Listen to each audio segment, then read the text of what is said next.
今日同大家嚟到荔枝角，一齊睇下呢間人氣冰室有咩好嘢食先。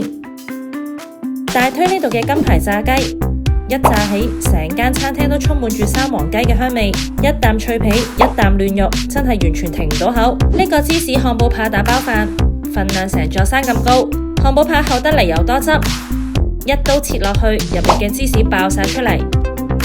一見到呢個配搭就知道冇得輸，香濃咖喱汁夠晒野味，拉絲效果邪惡得嚟又好治癒。睇下呢碟蔥油雞髀雙太陽蛋飯，一上台，蔥油同豉油嘅香味就撲埋嚟，仲要加埋2隻太陽蛋同埋充滿肉汁嘅雞髀，撈飯食簡直係一流啊！中意食燒味嘅朋友必點呢個頭抽叉燒炒蛋飯，窿邊叉燒加上滑蛋，鹹香交錯，口感超豐富。